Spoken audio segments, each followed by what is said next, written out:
Can we do something the Prophet ﷺ never did? When can we do something the Prophet Muhammad ﷺ didn't do?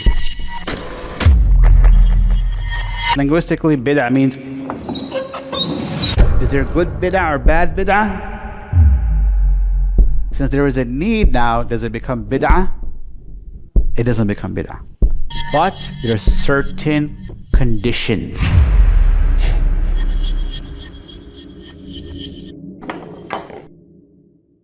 Can we do something the Prophet ﷺ never did? Talk about technology and worldly things. We can do what the Prophet ﷺ didn't do, right? Which is good. And some people have that misconception. There are some people that I remember when I was in college, they were like, we have to follow the Prophet ﷺ to the point where the person would not use cars. Right? They said we have to give dawah on feet and stuff like that. And I'm like, well, how do you travel? And you're not going to use an airplane? What are you going to do? That's an incorrect understanding, right? That's a warped understanding, right? That's what the worldly matters, technology and stuff. Yes. What about the deen? Can we do something the Prophet ﷺ didn't do in the deen? How can we figure out if it's going to take us away from the Quran and Sunnah? In other words, be a bid'ah. So what does bid'ah mean linguistically? Linguistically, bid'ah means initiating something that has no precedent. Allah calls himself Badi'u. See the word bid'ah? Badi'u samawati wal ard. He is the initiator or creator of the heavens and the earth because there was no heavens and the earth before it. Did he say khaliqu? Khaliq means creator. Badi' also means creator. But it gives us more meaning. If Allah just said khaliqu samawati wal ard, we would know he's the creator of the heavens and the earth. But did any other heavens and earth exist before? We could say maybe, because he's just a creator. But if he says Badi'u samawati wal ard, we know there was no precedence before. We get more information from this, right? Also, Fatir means he's a creator too, but Fatir gives us the meaning that something is being split, right? And the heavens and the earth were split asunder, so it was created in that way, right? So bid'ah means something that doesn't exist in the religion, that was now has no precedent, is being brought forth. In other words, the technical definition or the terminological definition in Islam, the bid'ah is something that has been introduced into the religion of Allah that has no general or specific basis to support it. There's no dalil to support it, no evidence. When can we do something the Prophet Muhammad ﷺ didn't do?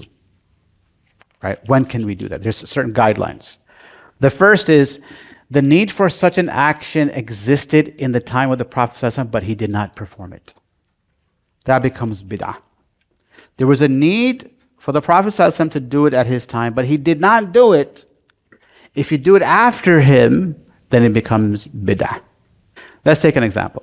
Celebrating the Prophet ﷺ's birthday, the Mawlid. Now, I know there's different opinions on this, and you can pick any opinion you want, that's fine. But let's apply these definitions and these guidelines. Celebrating the birthday of the Prophet Muhammad ﷺ. What's the need there? To show respect and to remember him and to show love for the Prophet Muhammad ﷺ. Right? You have these to get closer to Allah, right? I have a question for you. These needs to show honor and respect and love the Prophet Muhammad ﷺ, did that exist at the time of the Prophet Muhammad ﷺ? Like, did the companions not want to show love for the Prophet ﷺ? They did. Did that need exist? Did they celebrate the birthday of the Prophet ﷺ? Did the Prophet Muhammad ﷺ celebrate his own birthday? So that need existed and he didn't do it, which means doing it after it's an innovation, it's a bid'ah. Is there good bid'ah or bad bid'ah? The Prophet said, Kullu bid'atin dalala. Every bid'ah is in misguidance. There is no good bad. Every kullu in Usul al-Fiqh is the strongest type of generality, meaning every single type of it, right? Kullu. So here, that's the issue with this. The Prophet didn't do it, the Sahaba never did it.